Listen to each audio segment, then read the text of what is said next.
The theory of atoms propounded by sage Kanad. Shankar Bhatt says, Swami, please excuse me. I know very little about Sage Kanad and his theory of atoms. Whatever I said in Vichitrapuram came out of my mouth without any effort from me. Swami also knows that, I replied.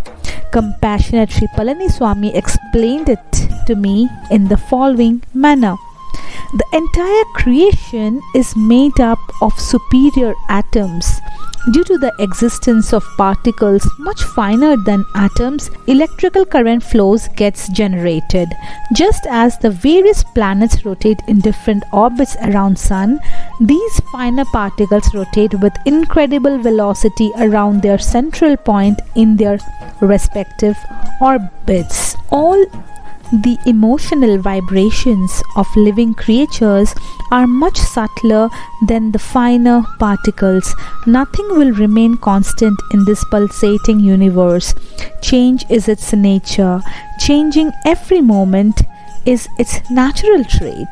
The consciousness of Lord Datta is much finer and subtler than the above vibrations. Obtaining his grace is easy and also difficult.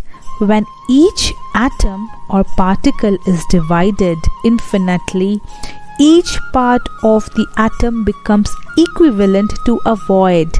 The combination of infinite Mahasanyas results in this creation. Just as the matter is created, antimatter, which is entirely opposite to matter, also exists. When these two gets mixed, the antimatter is extinguished. Matter can change its qualities and properties. The idols of worship becomes alive and active after the ritual of initiation of life force is performed. Then they are rendered capable of fulfilling the desires of the devotees. All mantras originate in Kundalini. The Gayatri mantra also manifested in it. People think that Gayatri mantra has only 3 lines. But the truth is, there is a 4th line for the Gayatri mantra, and it is Paro Rajasi Savadom. This 4-line Gayatri mantra indicates formless Brahman. Kundalini Shakti creates this universe with 24 traits. There are 24 letters in Gayatri as well. Number 24 is also called Gokulam. Go stands for 2 and Kulam stands for 4. The form of Brahman is beyond all changes and therefore it is indicated by the number 9. Number 8 is the form of Maha Maya. Sripada Srivallabha was asking people whom he liked, though Chaupati Dev Lakshmi, Parabrahma is the Lord of all. He is the Pati of all. So the Lord Pati Dev stands for number 9. Lakshmi stands for number 8. And Do stands for number 2. And Chow represents number 4. Instead of asking for 2 chapatis, Sripada Srivallabha was asking strangely in a non-grammatical manner, though Chaupati Dev Lakshmi. In this manner, he was reminding the living beings about the mysterious number 2498. The Parabrahma and the Parashakti of the Gokulam reside in the form of Sripada Srivallabha. Please note that Lord Shri Krishna is Sripada Srivallabha himself. We recognize that the Gayatri mantra took the shape of his formless sandals.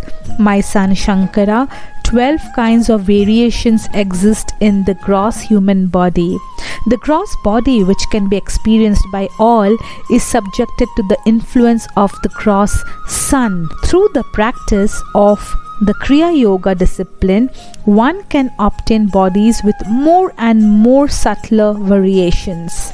These bodies of 12 different variations are under the influence of Dwadasa Adityas. However, as Sripada Srivallabha is far superior to Dwadasa Adityas, his divine cross body is endowed with wonderful divine vibrations. Even before his descent with a human body in Pitikapuram, Sripada Srivallabha arrived in this place 108 years ago. He blessed me. He came here in the same form as he is now in Kurvapuram. Where is the end to his divine place? Sometime after Sri Vallabha came here, great sages of the Himalayas worshipped Sri Badri Narayan in the great holy place Badri with Brahma Kamal flowers. I observed that all those Brahma Kamal flowers were falling on the auspicious feet of Sripada Srivallabha. He is beyond time and space. Sri Palani Swami concluded his narration. I had an undefinable experience on hearing the sacred sayings of Sri Palani Swami. I requested him, Swami, what are Brahma Kamals? Where are they available? I gather from your words that Lord Datta would be elated and very happy if worshipped with them. Kindly clear my doubts. The description of Brahma Kamal flowers. Sri Palani Swami, in reply to my query, extended his merciful looks on me and said, Sri Mahavishnu worshipped Sadashiv with Brahma Kamalas. That which was mentioned as the lotus springing from the navel of Sri Mahavishnu is also Brahma Kamal. If Sri Datta is worshipped with lotus flowers, material and spiritual wealth will be achieved. As replicas of Brahma Kamalas in the celestial world, Brahma Kamalas are found on earth in the Himalayas at an altitude of 12,000 feet. These blossoms bloom once a year, my son. They bloom only during midnight. This is another wonder. When it blooms, an excellent fragrance wafts over the entire area. All the great spiritual aspirants in the Himalayas eagerly wait for days and months to witness this rare spectacle. The flowers remain buried in snow from autumn to spring season. In the beginning of the Chaitra month, the flowers spring out of the snow. The process of blooming takes place during the entire summer. The flowers fully bloom during midnight by the time of Shravan Shuddha Purnima. It is at this time that the snowy shivling of Amarnath becomes visible.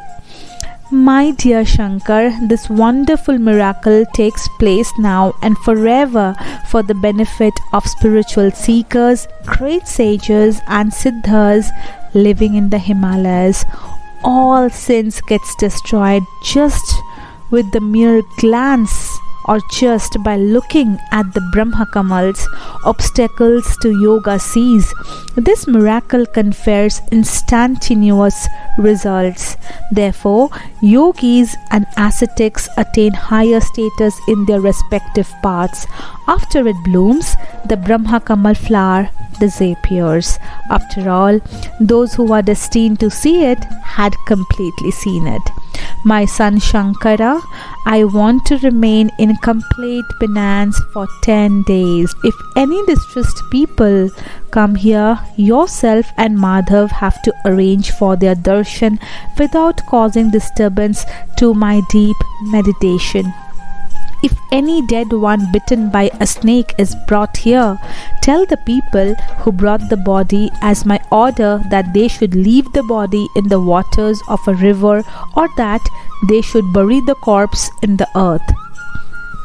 Sri Palani Swami, seated there, went into a samadhi through penance. Madhav and I were arranging his darshan to distressed devotees in a calm manner. Some of the devotees supplied us with food materials. Madhav said that he would start cooking with the fallen branch of a coconut tree nearby. I agreed. Madhav went with another person. As irony of fate would have it, a cobra hiding behind the bough of the coconut tree had bitten Madhav when he lifted the coconut branch to carry it. 3 persons brought Madhav to the cave. As the command of Swami cannot be violated, I buried the body of Madhav. People of that place cooperated with me. I sobbed. Madhav's pure heart, pure devotion, and unshakable faith on Sripada Srivallabha came to my mind, and I became very much perturbed. I consoled myself that destiny could not be avoided. After this sad incident, I witnessed another unfortunate incident. The relatives of a young 18-year-old person brought his dead body. They were crying and shouting with sorrow. The youth also died of a snake bite. I informed that Swami was in Yoga Samadhi and that they should bury the body in accordance with the orders of Swami. The devotees there informed the visitors that my friend also died in a similar manner and that his body was also buried following the orders of Swami. The distressed people became crestfallen and were blaming their misfortune in many ways. Under the unavoidable circumstances, they buried the new youth of 18 years. Every day, 3 or 4 people used to visit Swami. They used to see Swami, who was in a state of samadhi, in a calm manner, and were leaving without any disturbance. 10 days passed like this. On the 11th day, in the Brahma Muhurt, Sri Palani Swami became fully conscious and called for Madhav. I narrated to him all that had happened, sobbing and crying.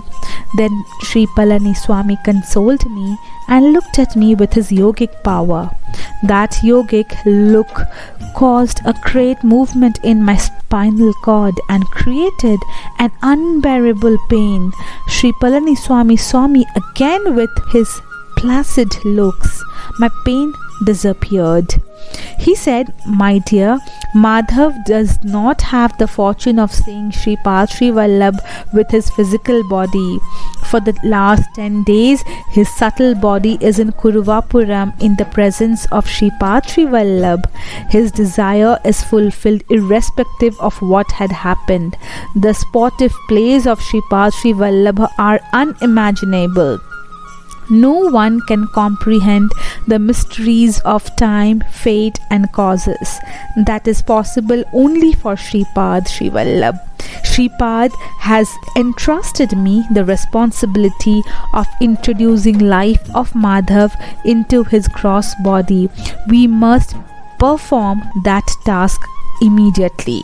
All the grief which gripped me until now disappeared in a moment. What more did I want than Madhav regaining his life? We came to the place where Madhav was buried. The corpse was exhumed. I was assisted by 2 other persons. Sri Palani Swami asked us to move towards the group of palmyra trees on the southern side and cry aloud, "O King Cobra that had bitten Madhav, it is ordered that you should come to the presence of Sri Palani Swami. This is the command of Sripada Srivallabha." We followed the instructions of Sri Palani Swami carefully. Sri Palani Swami took 4 tiny seashells from his loincloth. They were placed on the 4 sides of the corpse. After some time, they rose from the ground to some height. Afterwards, they flew into the sky speedily in 4 directions, making a fluttering sound. Later, we saw a hissing cobra crawling on the ground. That snake was very restless. The 4 seashells of Sri Palani Swami were fixed as if glued on its hood. Sri Palani Swami asked the snake to remove the poison from the body of Madhav. The snake sucked out the poison from the point in the body where it had bitten Madhav. Chanting the name of Sripada Srivallabha, Sri Palani Swami sprinkled water charged with the mantra on the snake. The snake kissed at the feet of Sri Palani Swami, did pradikshina thrice, and retreated peacefully. Om Sai Ram.